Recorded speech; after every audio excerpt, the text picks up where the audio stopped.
dalam pemajuan kebudayaan karena memang mempunyai satu posisi yang khusus, terutama sebagai daerah istimewa Yogyakarta. Karena sebagai daerah istimewa dan ditetapkan dengan undang-undang keistimewaan, Yogyakarta juga mendapatkan dana keistimewaan yang sebagian besar sebenarnya ditujukan untuk kebudayaan. Susah menghabiskannya kelihatannya. Gitu. Tapi saya mulai dulu dengan pantun lah ya. Jalan-jalan ke kota Jogja, tak lupa membeli gudeg manggar.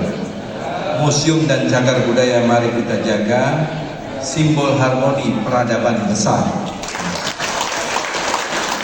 Jadi memang kalau mau melihat satu peradaban yang besar, peradaban yang maju, itu harus lihat museum, cagar budaya dan perpustakaannya.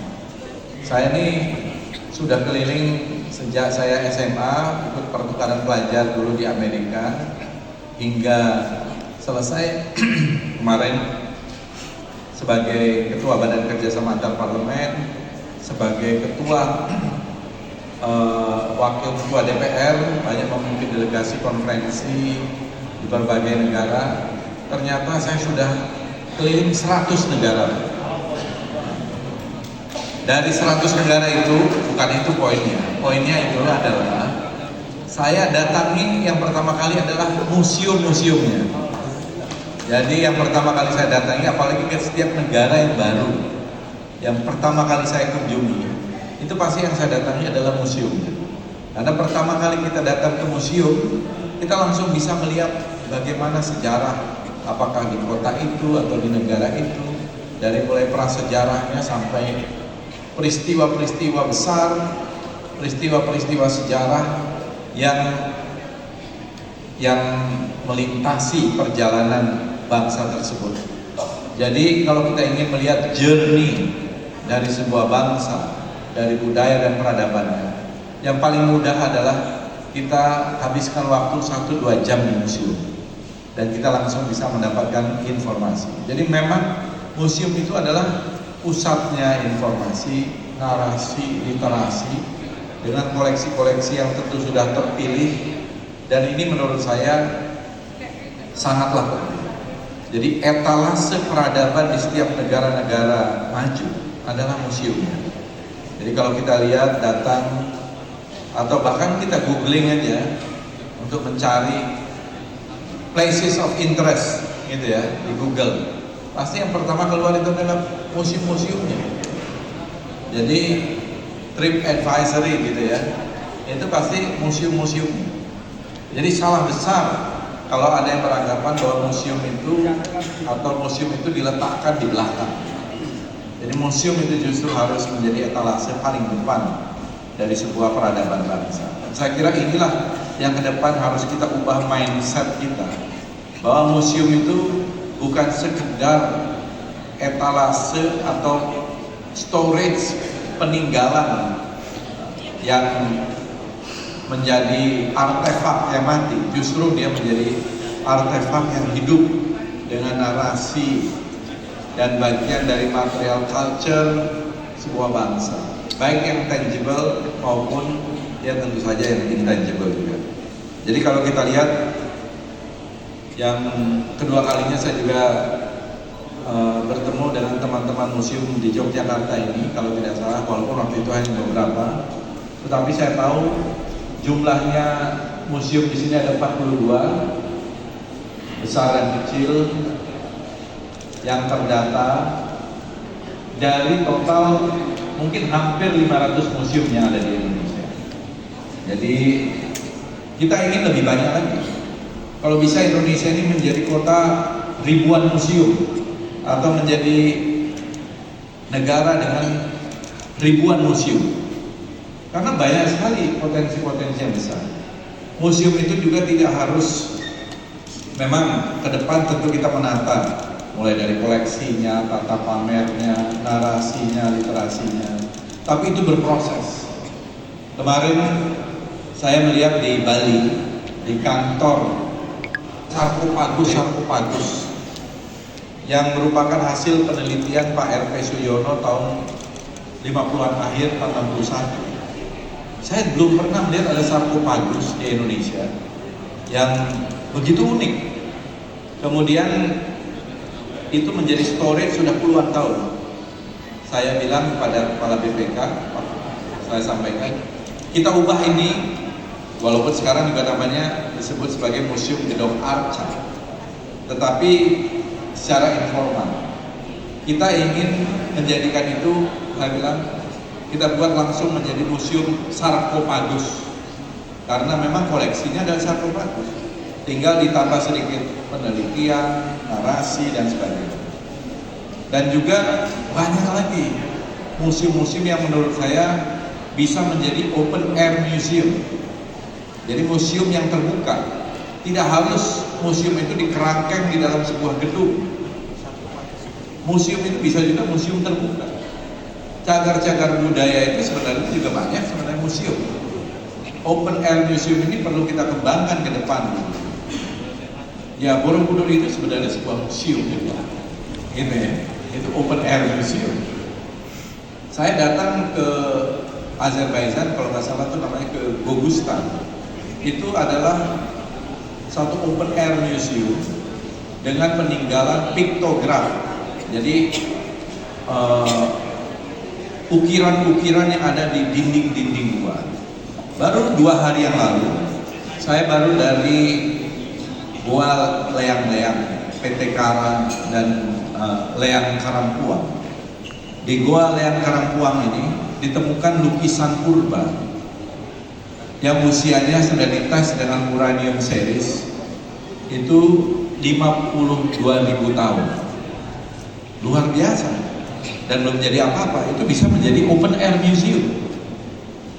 Gugusan kars yang panjang di Maros sampai Pangkep itu bisa menjadi open air museum yang luar biasa. Nah, tinggal bagaimana kita memberikan satu narasi, packaging dan lain-lain kepada ini. Begitu juga Taman Arkeologi Leang-Leang yang ditemukan ratusan lukisan-lukisan purba. Padahal lukisan-lukisan purba itu selama ini dikenal yang paling tua adalah di Perancis, di Spanyol, di Eropa. Tapi ternyata apa? Ternyata sekarang bisa kita nyatakan kalau lukisan-lukisan purba tertua adalah di Indonesia. Ini menurut saya yang perlu kita reclaim, bapak-bapak dan ibu-ibu di sana. Begitu juga banyak yang ditemukan di Sumatera, ada lagi di Gua Lidah Air, Gua Lidah Ajer, dulu yang ditemukan oleh Dubois. Itu semua itu bisa menjadi open air museum. Kemudian selain itu, saya kira juga dari banyak perjalanan saya ke berbagai negara gitu. Selain museum itu juga tentu saja yang National Museum, Natural History Museum, atau Smithsonian, atau yang besar-besar seperti Hermitage atau seperti Louvre di Prancis dan lain-lain yang memang sudah monumental.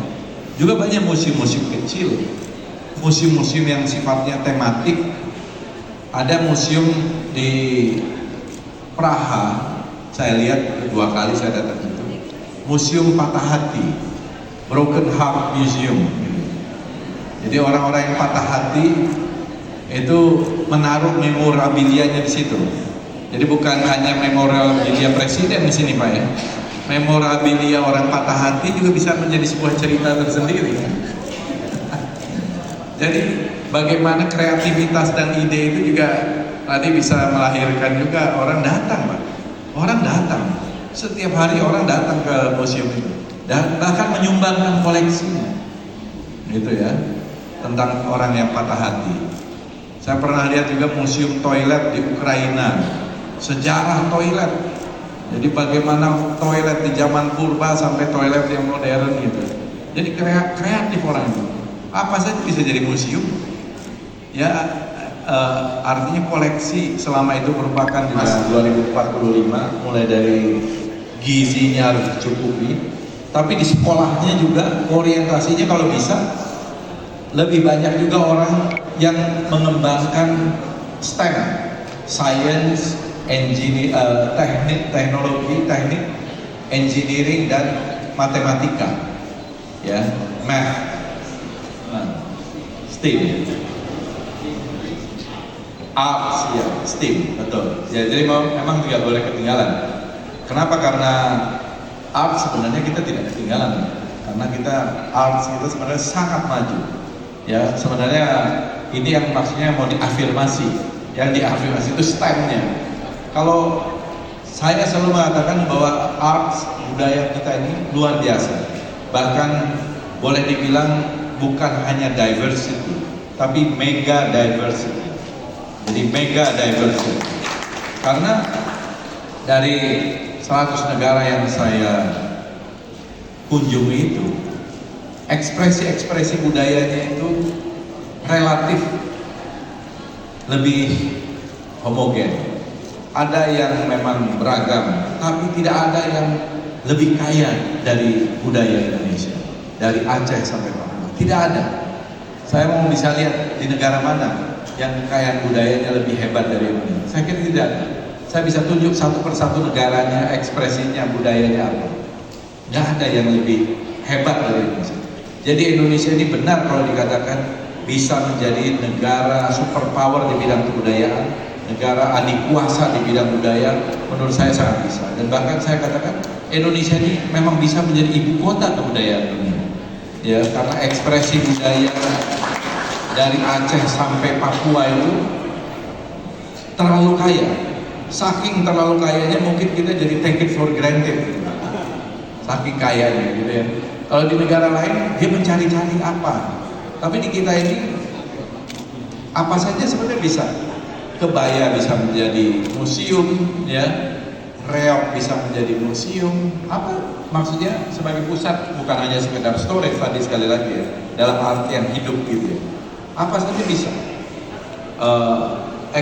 Dari warisan budaya tak benda kita yang jumlahnya sampai sekarang tercatat itu 2.213 dan potensinya masih puluhan ribu lagi, masih banyak yang bisa kita buat museum. Belum lagi dari tokoh-tokoh pahlawan nasional, tokoh-tokoh bangsa, belum lagi dari peristiwa-peristiwa seperti peristiwa serangan umum 1 Maret. Ya, saya sudah datang juga ke Museum Pak Harto.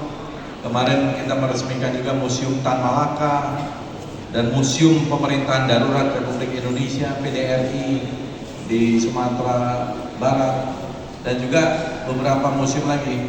Memang ada juga beberapa museum yang kita bangun sekarang ini belum tuntas. Saya bilang tidak boleh ada museum yang mangkrak gitu.